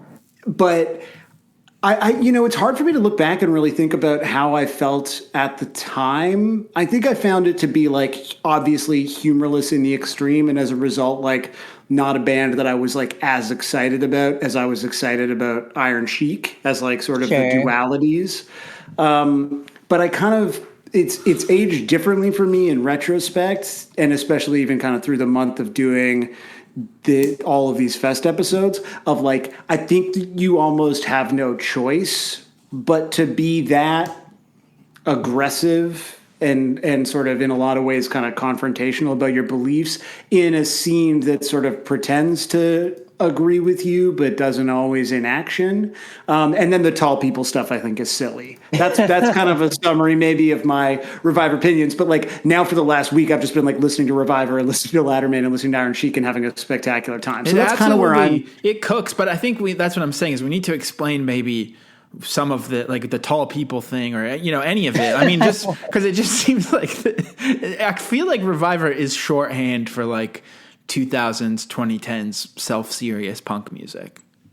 Sure. Yeah, Josiah, when you asked me if I wanted to be on this episode, I think what I said was, like, RVIVR is a band that I used to think a lot about and haven't thought about in, like, a decade. Unfortunately, might be the RVIVR story for a lot of people, yeah. Which, I mean, like, yeah, you kind of have the tale of two bands. You have the music, which, like, I do believe, like, stands on its own in some regard. And then there was this whole other world that is, like, pretty inextricable from that, which is, like, the way that they played shows, the way that they, like, conducted themselves as a band, the way that they conducted themselves on stage, like, how they did business, all of that. So I don't know. It's really interesting. I was really like in it. Like I bought the first 7-inch when it came out. I had booked Ladderman in like 2005 or so. I booked, I want to say I booked Reviver on their first full US tour. Like my partner at the time booked Reviver a few years later. So it was really like, as a, I guess, using heavy irony quotes or whatever, DIY kid at the time, it was inescapable, you know? Mm-hmm. My roommate interviewed Reviver for Razor Cake at the time, so... That's a sentence. So you were there.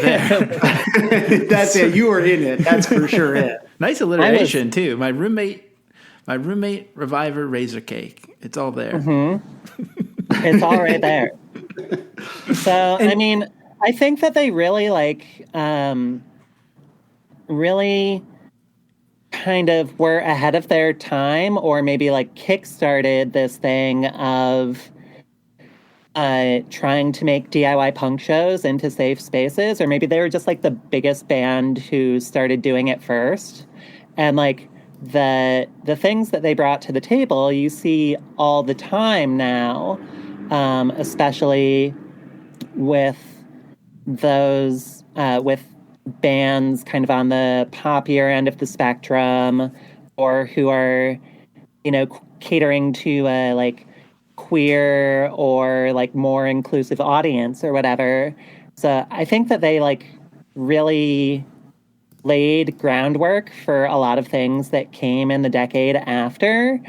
But I think that a lot of that now, people would question whether that was like a good thing.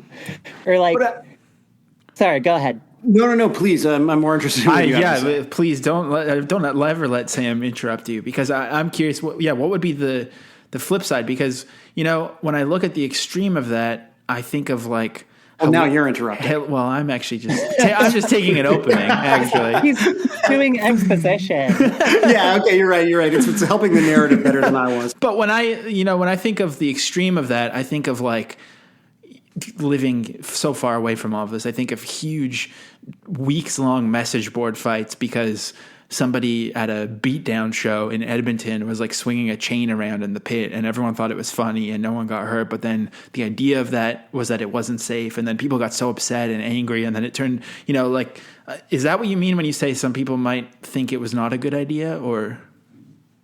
I mean, I think that Reviver, I was thinking about this earlier. I think they got a lot of, how do I say this?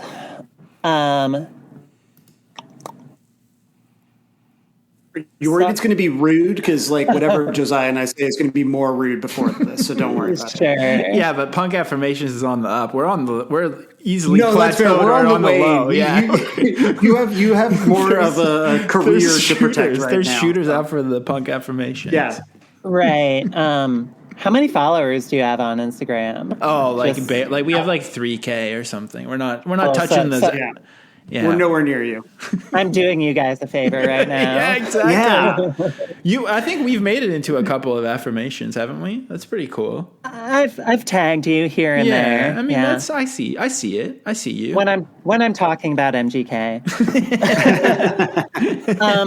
No, but I think that the Reviver really embodied this binary, privileged or not dichotomy on the basis of like a variety of things, right? And I think that the world of like leftist punk politics now is so much more based in like class and solidarity in a way that like Reviver, you know, I think that certainly like the individuals in Reviver, they have probably grown with that and are very aware of that. But like, to me, like labor strikes and Reviver exist in like different universes, right? Right. Right. Okay. Like like, you know, unionizing your workplace and like Reviver telling tall people to stand in the back, like exist in different fucking universes, right? But it's actually important because like tall people historically, like CEOs often tall. So they were in, you know, the process of pushing those people just right out of the venue, you know? Not to mention, They were almost there. Yeah. some of my closest friends that I grew up with, going to punk shows with, were extremely tall, and like I'm. Oh, you're tall too. I'm Don't pretend that 5'11", you just had but tall friends. No, my friends You're are like, bigger than 5'11". I'm not naming names, You're but 6 feet I got tall. some 7-footers in my life, and they would stand in front of me, and I'd be like, "What the fuck are you doing? Why are you standing at the front of the show?" So I don't know. Maybe Reviver needed to push it back so that we could be in the middle, and us average heighted homies could stand wherever we want. Really, maybe that's it. You just want freedom for average-headed homies, I guess. Eh? Exactly. Oh god. Yeah, I mean, I think they opened like doors that people had never really thought about, or brought things to. They brought identity politics to like a stage that people hadn't really thought about. But you know, at least at the point that I was seeing them, I don't know what lineup changes have happened or anything, but they were an all-white band, and I think the discourse now is much more like, you know, if you're going to be like talking about racial privilege, like you need to be a person of color, and like that's it feels very like 2010 to me that there were just a bunch of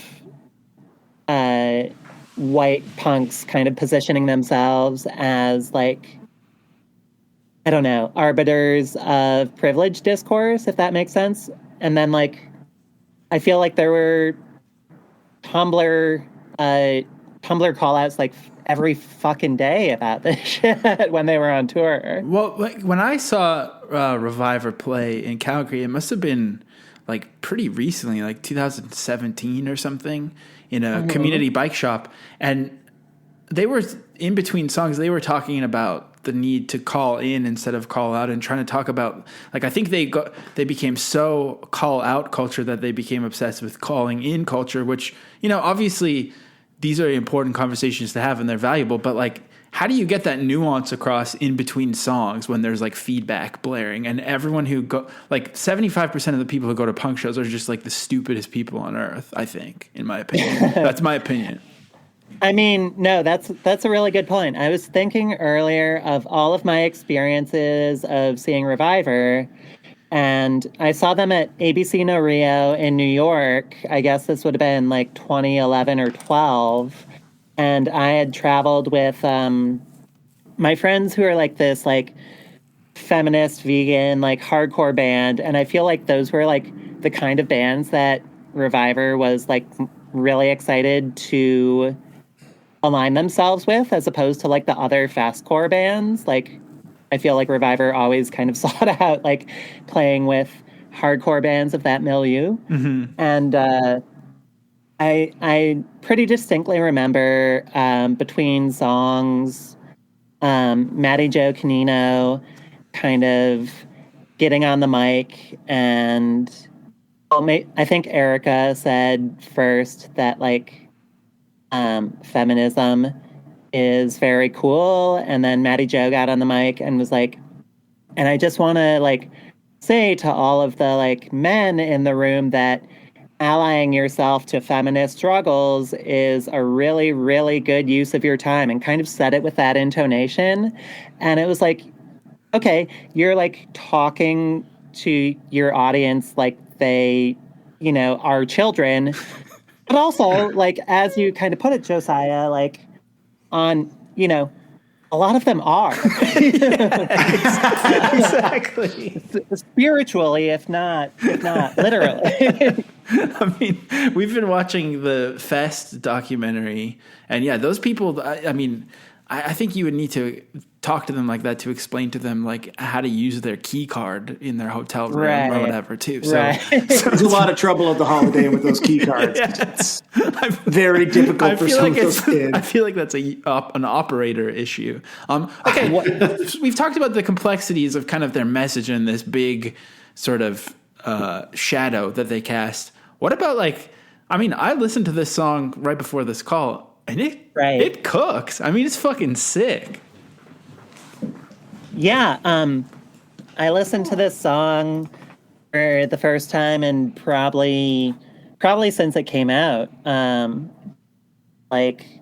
40 minutes ago or whatever. And I was very surprised at how punchy it is. Mm-hmm. Yeah, it's a tasty little number. But the thing that I feel like really struck by is for a band who put so much into the politics, surrounding how they did their band, I can't tell what this fucking song is about, Right. Yeah. It's so catchy. Vibes. I think it might be a vibe-based song, maybe. Exactly. Yeah, it's kind of fun. It makes me think what if you were a pizza party punk band? All your songs were like that, but then you had self-serious banter about calling in. And that's kind of the extreme, but that could be kind of funny, I guess. Right. All those bands got called out instead. Yeah. It's very of a piece with all the Latterman and Shorebirds and previous Reviver stuff. It's just a little more polished than the stuff that I was really into that they did at the time. This is probably a little bit after I got off the train, but it was good, and it was the platonic ideal of what a whole subset of punk rock was trying to do at the time. Yeah. Yeah, this feels Reviver, again, it's the Latterman, Iron Sheik, Shorebirds, that whole sound. But do you have a favorite between, I don't know how you would classify that part of the kind of orgy, festy family tree? Yeah. But do you have a favorite between those array of these, I guess they're basically all just Long Island bands that kind of sound like that. Right. I feel like I have to say Iron Sheik because they're my friends. Is that too friend rock of me? That's fine. I don't know any of these people personally, and I would say Iron Sheik. So to me, that is the correct answer. I've never listened to Iron Sheik because Sam likes it so much, and that makes me just not want to listen. It's so upsetting for me when I do like things that Sam likes. So that's why I've never done it. But we'll never do that then. Don't worry, Josiah. But if it's Punk Affirmations approved, I might have to. Oh, okay. I get it. That's fine. Yeah, okay. I'll go out on a limb and say the Shorebirds 7-inch is, I think, the best thing from that whole family of bands. Maybe just because it's kind of the shittiest. Yeah, are you more drawn to this stuff? Because that's the thing is, this is, even for me, I was kind of shocked when we were talking about maybe doing a Reviver song, because I think they kind of represent something interesting in this larger world that I'm dragging Josiah through this month. It sounds like the Strokes to me. I say that about every song with guitars, pretty much. These all sound like the Strokes. You're the boss baby tweet, man. This sounds like Undercover of Darkness by the Strokes, like a Latterman Strokes song, where it's so noodly. I love the noodles on here. Okay, so wait, so Punk Affirmations, what is your favorite Reviver song? And I will say that mine is just to because I want to talk to myself also, maybe Cut the Cord, I think, is the hook that pops into my head when I think about Reviver. Oh my God.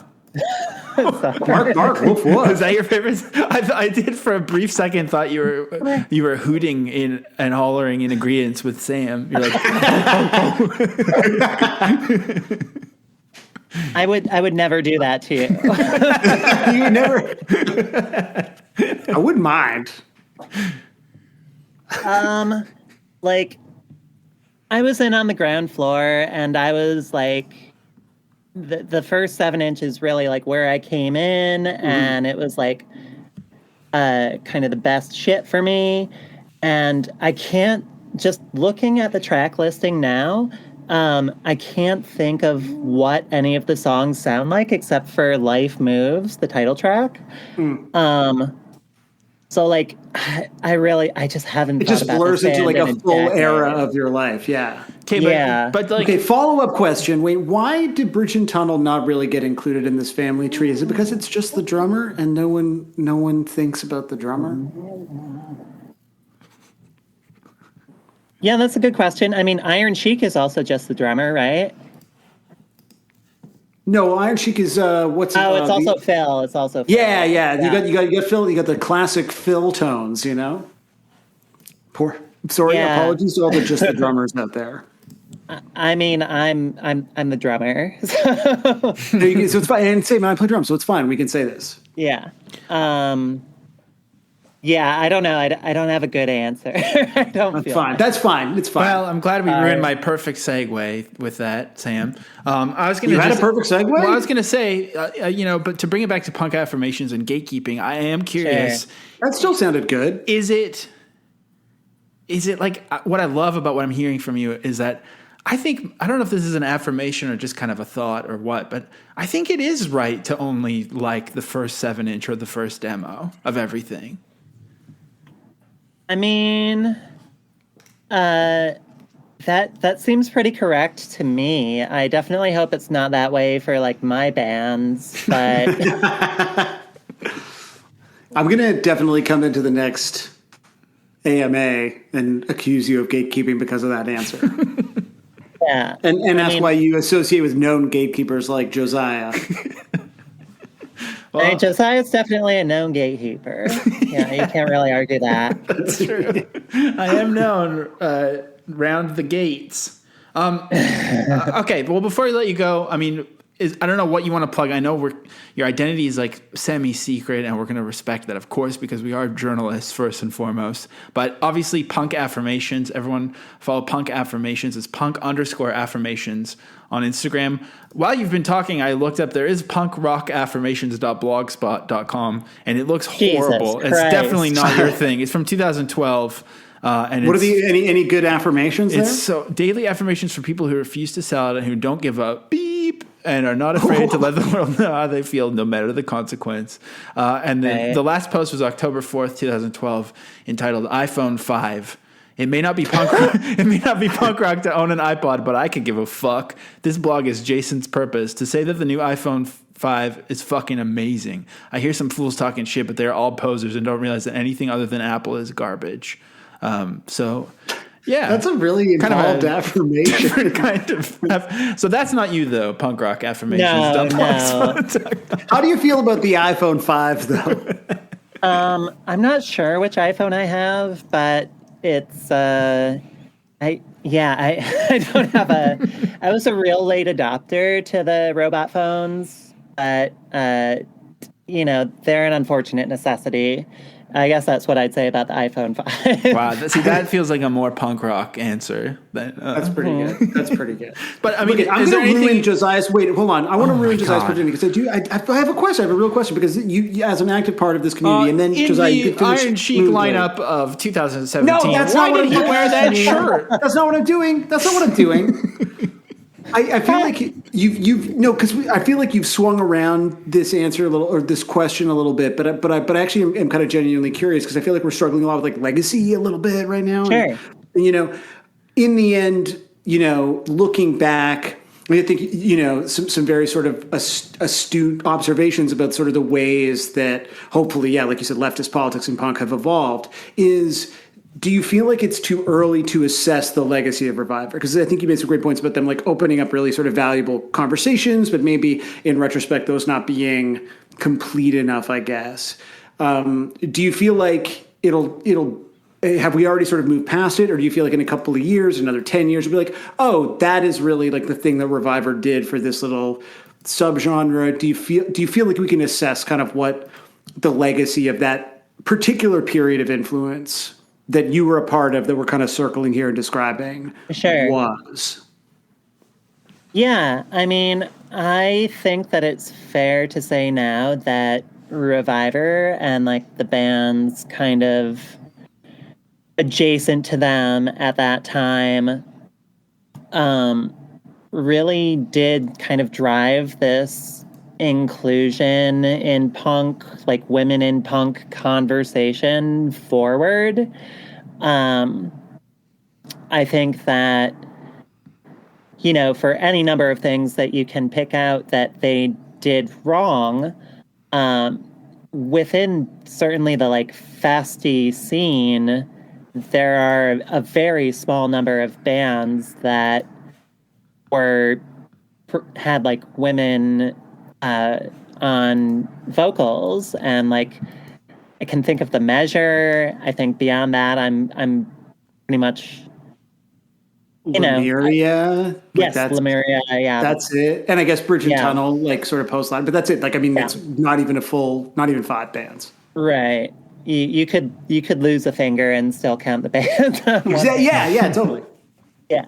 I mean, I do think that pushed that forward, and I do see some of the like politics that RVIVR brought to the forefront in like the way, especially that like maybe some punk bands, but even more so like indie rock bands and like indie pop bands like do their business, handle their shit, you know, as opposed to being centered in the music.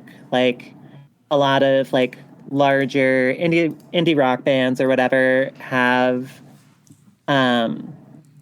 this kind of like privilege theory analysis of like the ways that their band works. And I think that in the last like decade or whatever, RVIVR really like is a ground zero for that. So I think that's a really interesting point. And that's like definitely the way that like writing about music has gone, and that kind of music and independent culture in general has gone.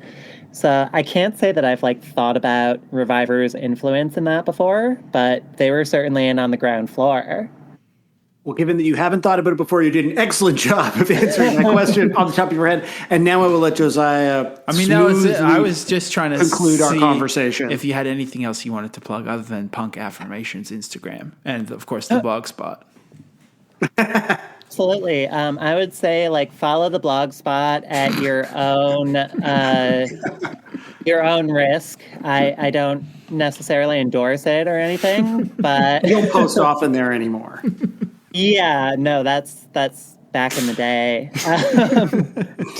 I would say, you know, follow punk_affirmations on Instagram. My band has a record coming out pretty soon. And like maybe some other stuff will happen. But I don't know. I don't really have much to plug. Are you allowed to? Can we say who your band is, or is that like a secret? Is that I mean, that's kind of the cost. This is like some Bruce Wayne shit. I mean, the cost of keeping your identity secret. Wow, that's if only they knew that. I know that you're in the band RVIVR. It's crazy. Yeah, exactly. Yeah, no, my band Lawrence Arms has a record coming out.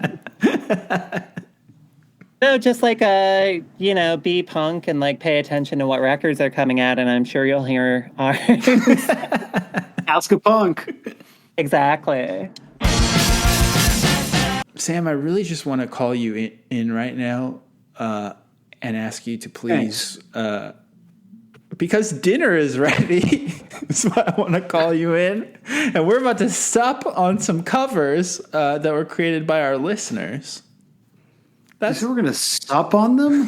Yeah, it's supper time. I hate that. I don't want to sup on them. It's like the idea of calling someone in, and it's not because they're out playing. They got mud on their hands. You gotta wash the grass stains off your jeans because it's covered in casserole.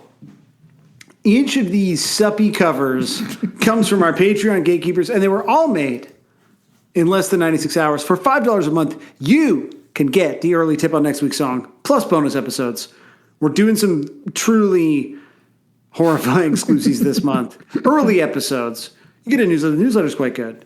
And the Discord. And we got video. You can even be a gatekeeper plus if you really want to stick it to the main. That's right. We're doing video exclusives now. You can look at our faces. They're beautiful. How people sign up for like leftist podcasts because they think that it's like activism. Like, how do we make that a thing for us? Like, looking at our faces is activism. It's true. You could sup on our faces. It's just, we're calling you in to our faces. The Discord, where we have just posted a Simple Plan rider from 15 years ago. And of course, all the songs you're going to hear will be available in full on the 155 Bandcamp on Monday.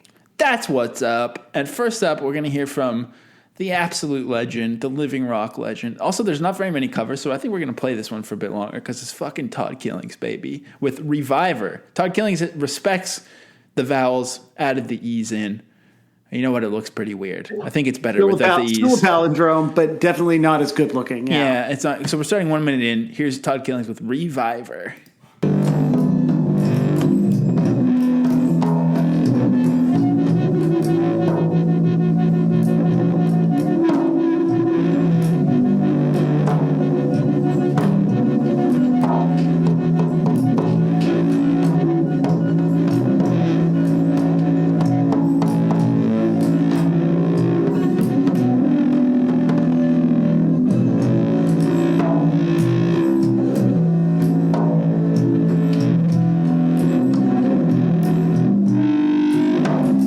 So sick. This is fucking awesome.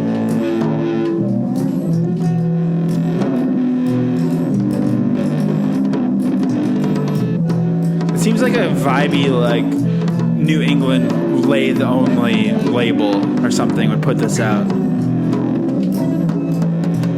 It's definitely lathing me out for sure. I wonder if there's any. The problem is also,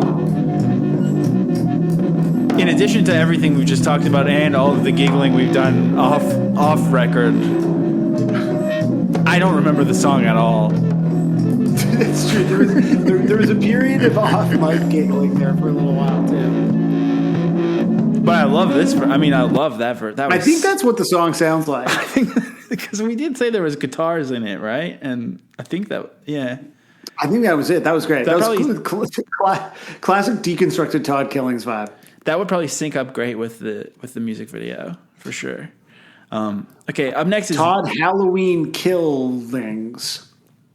Just making it topical. Did you watch it? Halloween Kills? No, I didn't watch it. Instead, I watched Chris Rock Saw because that was on Crave. It was just easier. What did he see?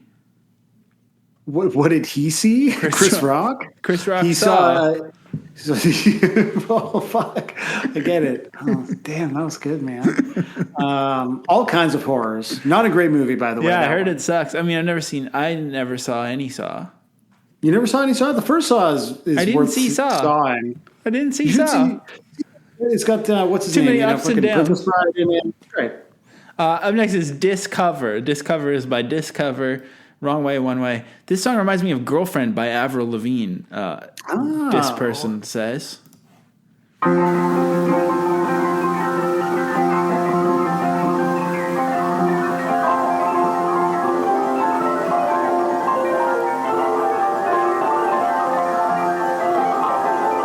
not really hearing Avril Lavigne or D-Beat or RVIVR. I'm hearing RVIVR. You can hear it a bit in the background. Damn, so far, like, the most pretentious cover section yet, which I love.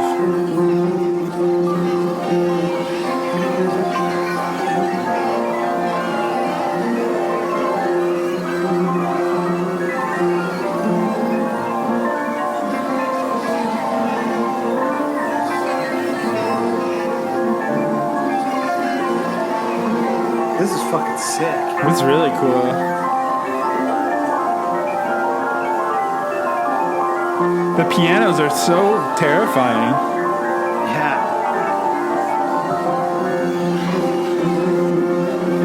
Yeah, Yeah, that rules. There's still 3 minutes left. I wonder where it goes with that one. Very seasonally spooky.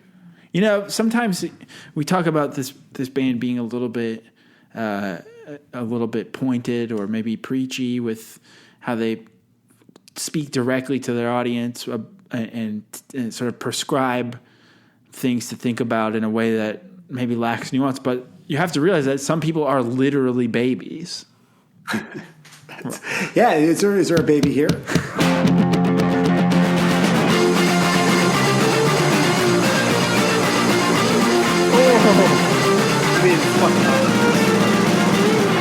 wanna end up like a martyr, stuck thinking that I got it harder. Rip at the rusty nails, we could use a hand. The sun's always trying to tell me who I am, who to love, how to fuck. I was held up in the rain and I kicked down the door, then come outside. And I touch the ground, send my rooty down, try to stick around.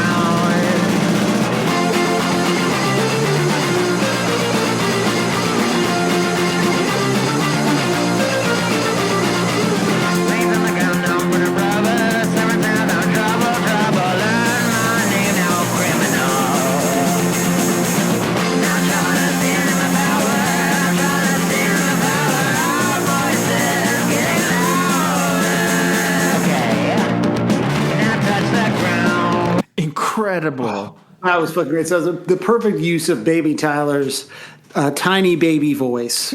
That sounds so Speedy sick. baby vibes. That was fucking sick. I did want to say, actually, we were talking a little bit about the guitars earlier. I feel like the lead in this song does remind me of something that I can't quite place, but it does seem, I guess, it's like some version of festiness to me.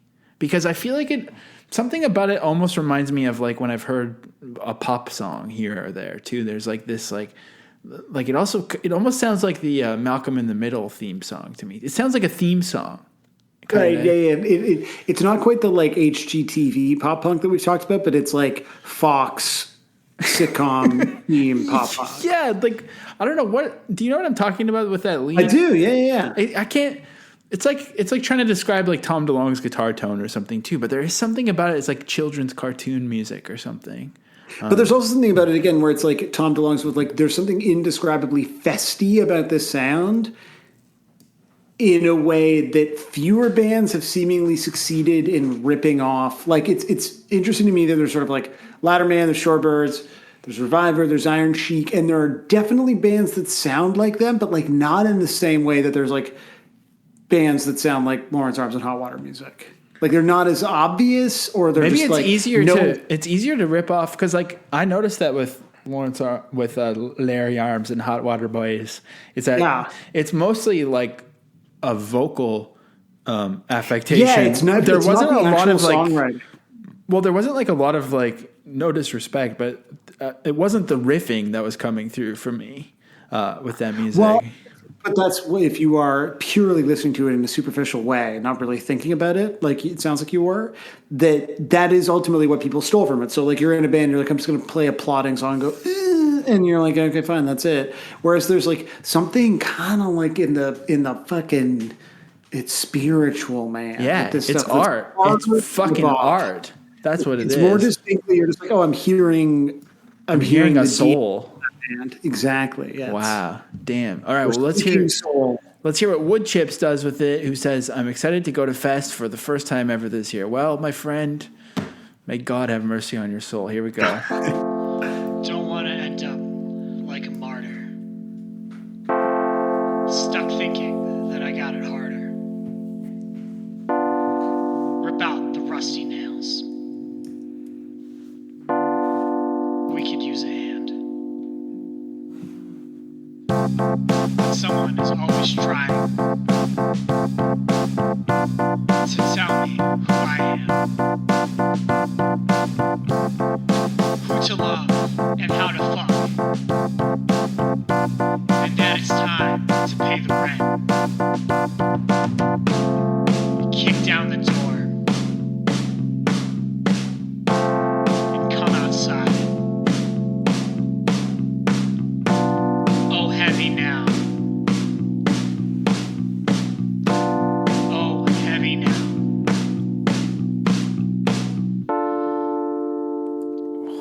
touch the ground. Great vibes. What's so beautiful? Absolutely immaculate. That's delightful. I don't even know how to. Bing, bing, bing, bing, bing, bing, bing. It's fucking Such a awesome. sweet little electric piano tinkling away, and then the spoken word. Oh, baby. Yeah. Really hammering home the lyrics that we didn't talk about at all. Because I feel like I'm scared. I don't want to talk about Reviver lyrics. That feels like you're just asking for trouble, maybe. Well, you got to do it between songs. Right. And that's what we're doing. I mean, if anything, this is our banter right now. Yeah, that's true. We're pretty good. Well, we are alienating to people. It's true. Chores and Homework, great band name. Chores and Homework. Kept the song title the same, although it seems Chores and Homework is also called the Stand Club Band. So maybe this is Teenage Stand Club. That was a band name from a while ago. This is almost 4 minutes long. We're going to listen to it. A little taste of it. Chores and Homework, Wrong Way, One Way. Yum, yum. Sup. Just, sup, son. Man, people went real highbrow this week. Yeah, the brows are up. Ooh.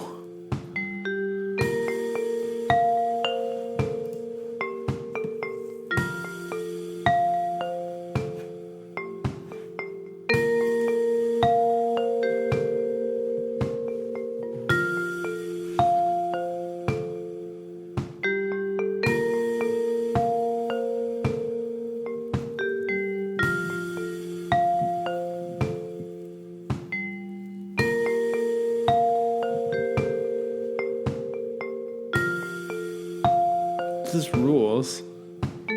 This is fucking awesome.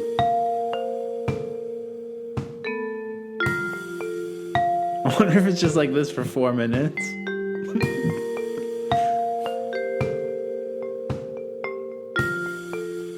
Because that would be so powerful if it was like the intense politics of Reviver, but also with kind of impenetrably snooty art gallery turtleneck feel. I mean, that would be almost too powerful of a cult.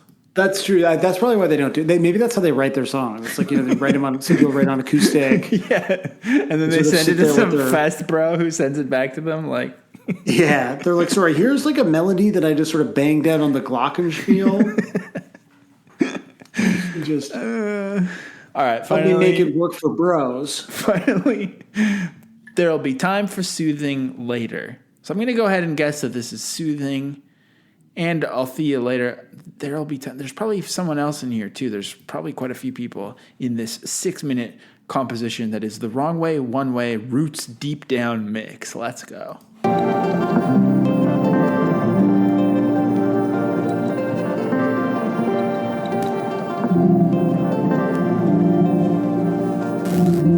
originally thought maybe it was the root down mix, like they had added Beastie Boys. Right.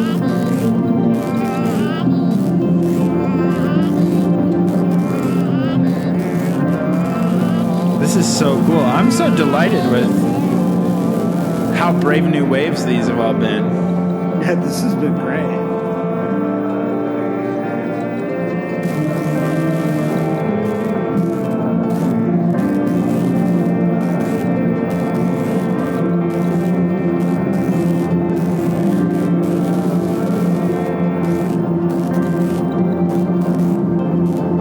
This is so cool. It sounds like it's sparking. Like it's sparking one up. And that's Wrong Way, One Way.